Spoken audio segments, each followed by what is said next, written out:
Hi everyone, welcome back to another video where we are going to explore how we can host our website on Azure Virtual Machine. Okay, so there are 6 steps that we need to follow. The first step would be to create the virtual machine itself.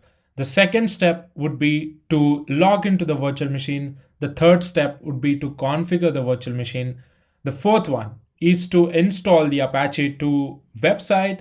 Fifth one is to configure the DNS, and the sixth step would be to test our application. All right. So I'll go through each and every step with the demonstration. So stay tuned till the very end. Let's get into the video now, and let me walk you through the steps in the Azure portal.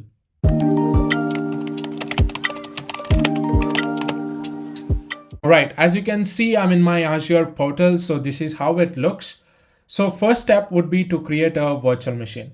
So to do that, you can either search for virtual machine here, or you can use it from the Azure services menu.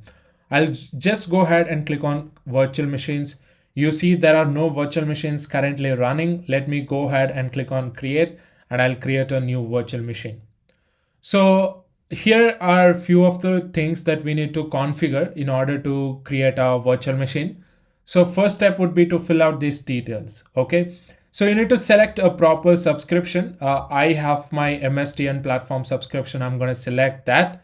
Resource group, you need to select your own resource group. If you do not know what is resource group, it is just like a logical container to hold your resources, right?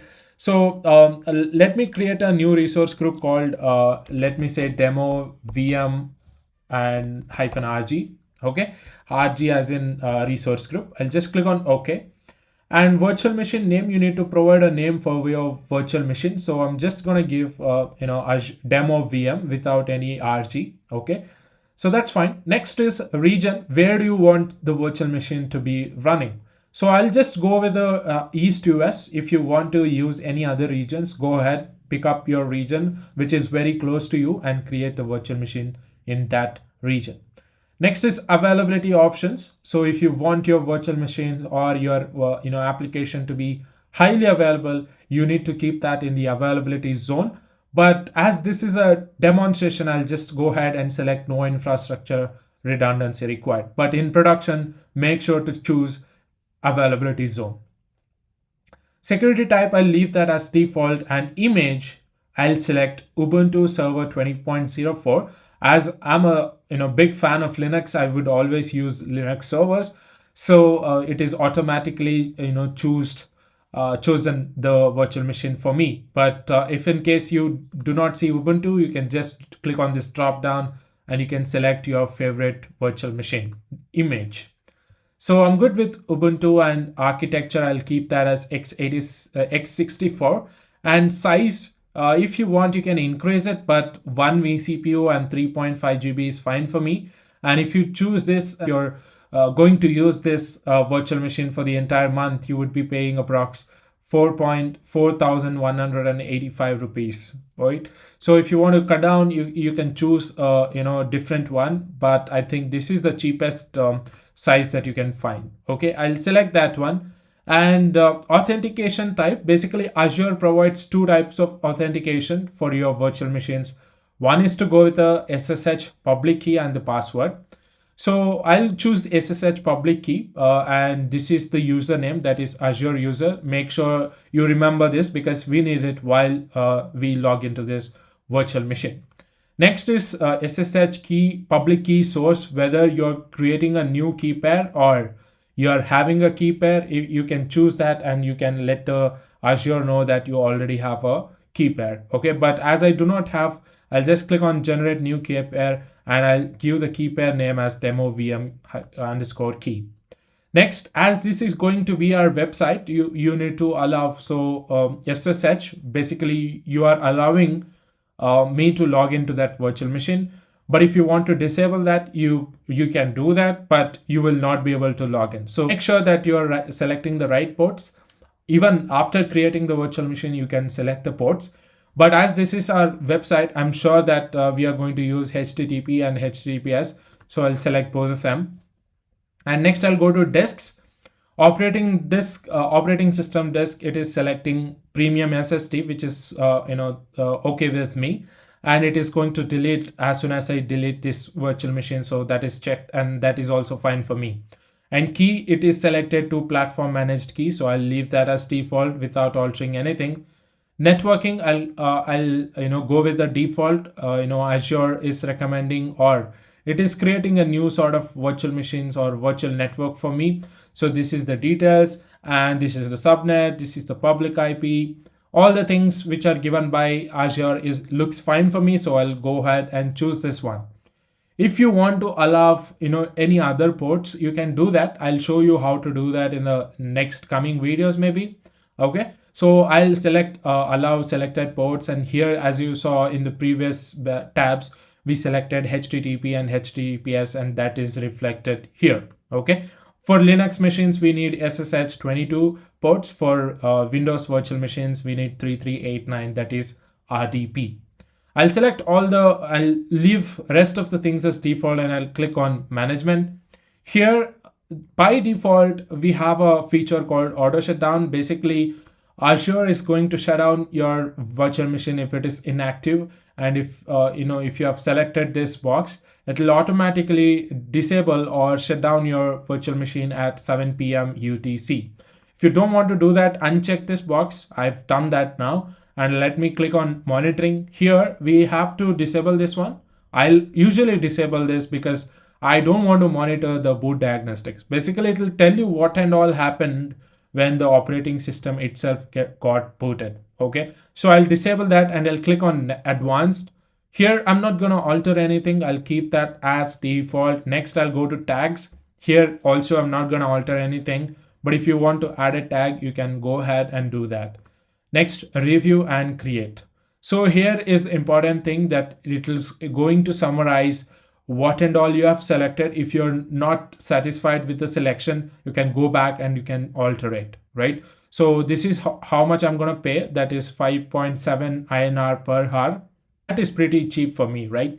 So a virtual machine running on Ubuntu, I'll be spending only $5. That's fine, right? So I'm okay with all the details, and I'll come all the way down, and as summary looks good to me, I'll just click on create.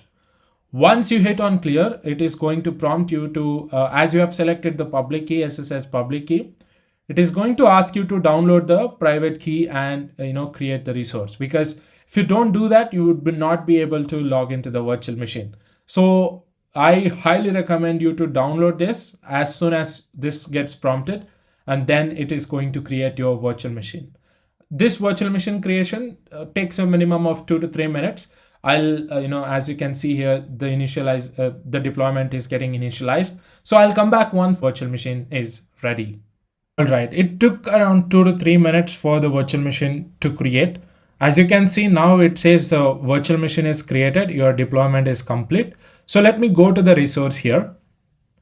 So this is the details of the virtual machine. So this is the public IP address, and this is the resource group and all those things. Whatever you have selected, you can come here and you can check this details. But the next thing that we need to do is to log into this virtual machine, and I'll tell you how to log in, right? So remember, you have downloaded the key pair, right? So this is where I have kept my key pair. I've created a directory called keys, and I've kept the keys into that particular directory. So demo VM key is my key.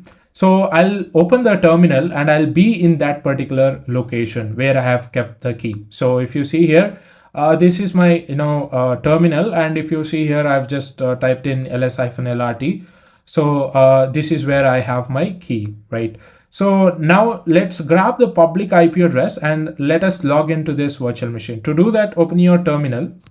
There is a simple command called ssh-i, basically interactive mode, and you need to give your the key whichever you have downloaded. So I'll just say demo, and I'll click on tab. It is going to autocomplete for me. Okay, so if you remember, I told that you need to remember the username, that is Azure user, right? So I'm going to give username @ and I need to specify the public IP address, ssh-i, with your inverted commas. You need to give your key name, this is the username and @public IP address. Okay, so I'll hit enter. Basically, it is going to ask us whether you are going to log into this virtual machine or not. I'll just type in yes and I'll hit enter. If you see here, it is saying that permission denied. That is basically because the key that we downloaded has got full permission. We need to restrict the permission for that. So there is a simple command that is chmod, and you need to provide the key name. So our key name would be demo vm underscore key.pem. And I think I need to give 400. 400 basically means I'm just giving read access for the user. Okay, so I'll hit enter, and that's all you have to do. Now let me clear the screen and just run same command, that is ssh-hi, and I'll hit enter. Now I'll be able to log into the virtual machine. Let's see if I will be able to log in or not. Okay, now as you can see, I've logged into the machine. If you see here, Azure user @demo VM. Okay, so that confirms you have logged into the machine.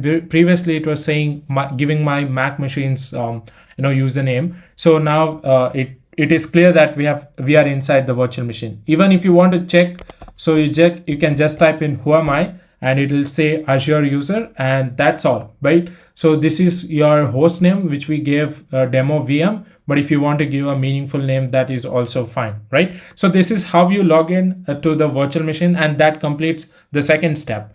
Now let's go on to the third step, where we need to configure and download some dependencies, right? As informed before, all the steps and the details have been documented in the GitHub repository, and this is how it looks. Okay, now we are at the step 3, where we are going to configure the virtual machine to host our site.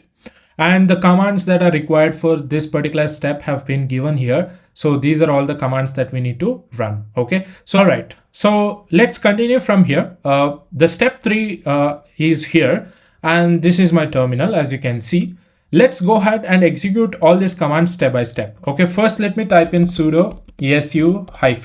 Basically, I'm becoming a root user now. As you can see, it is saying root @demo VM.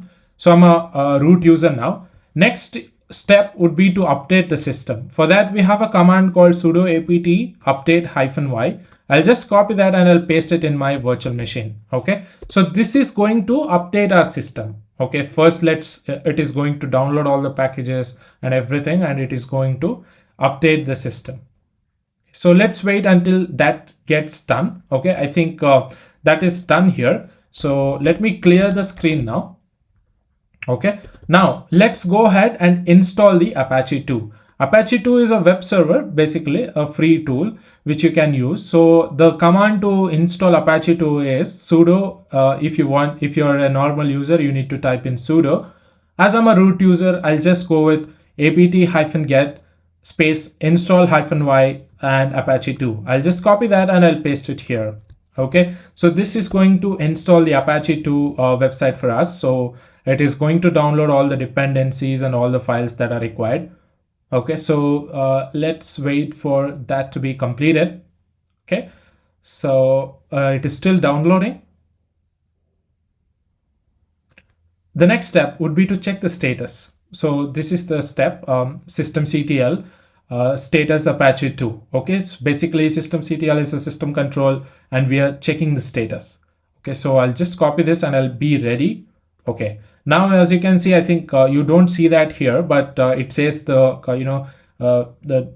Apache 2 has been downloaded successfully. Okay, let me clear the screen once again.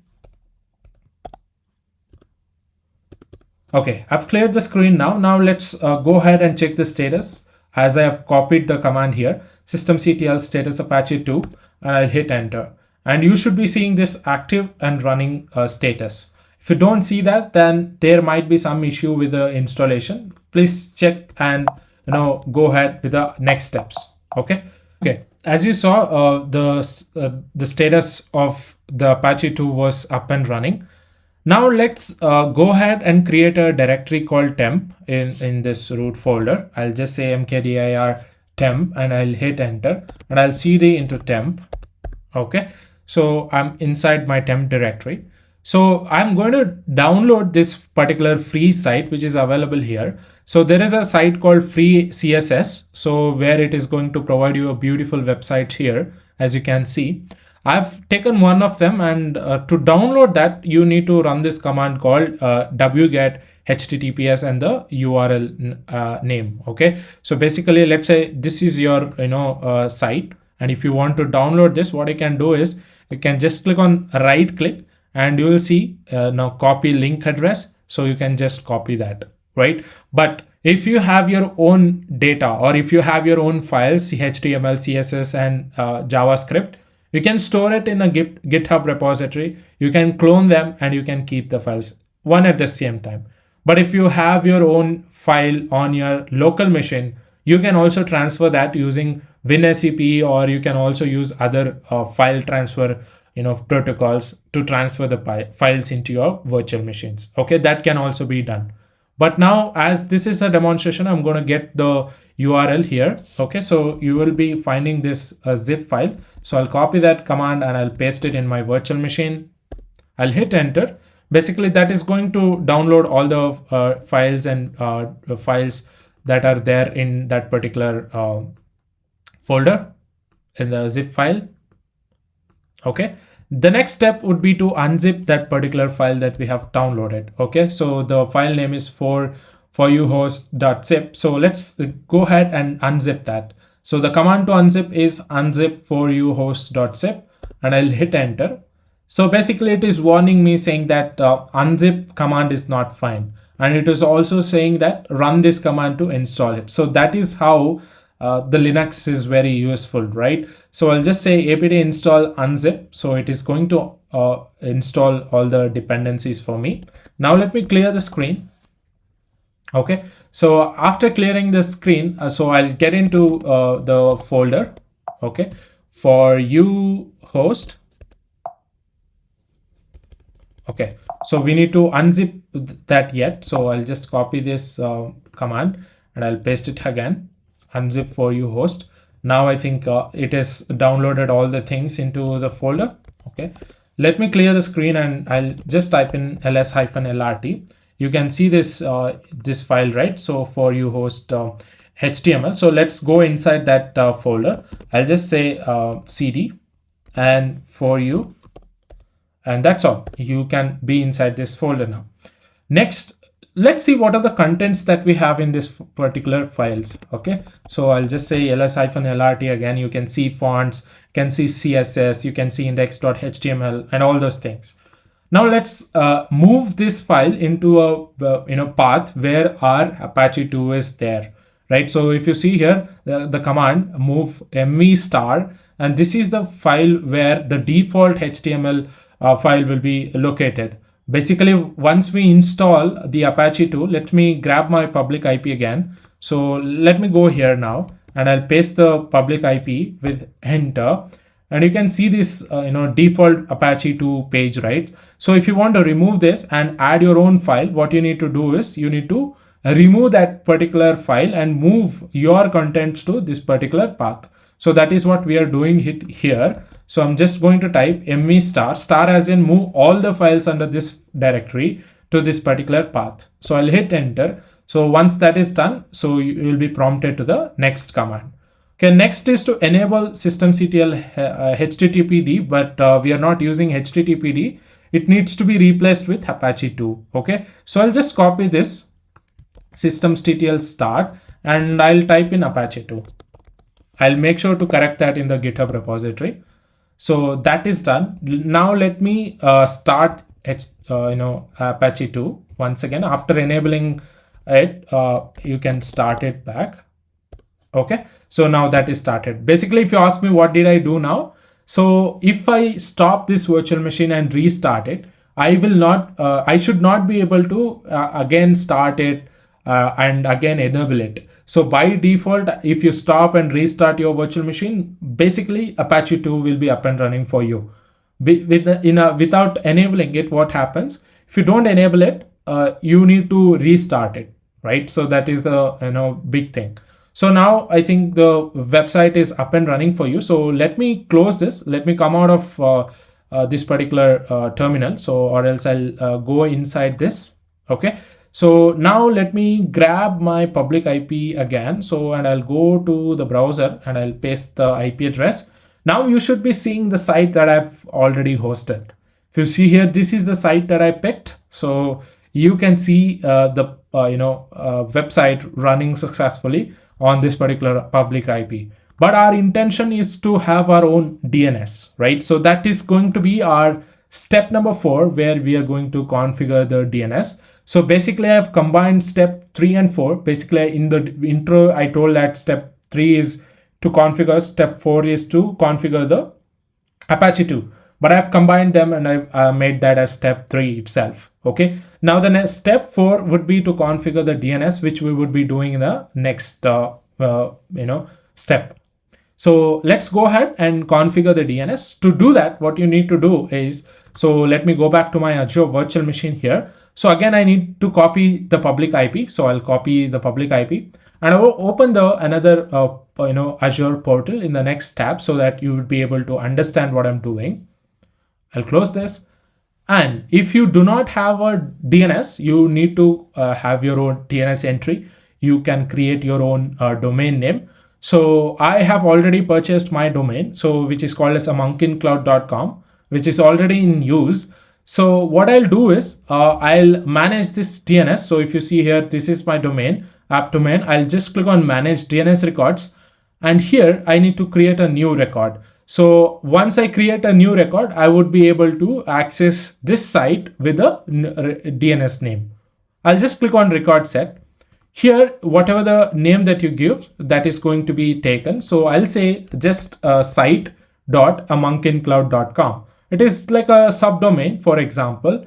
So once you type in site.amonkincloud.com, you would be able to access your site. Okay. So we are going to create an A record. Okay. And IP address, you need to provide your public IP address. So this is going to be my public IP address that I copied, and I'll just click on OK.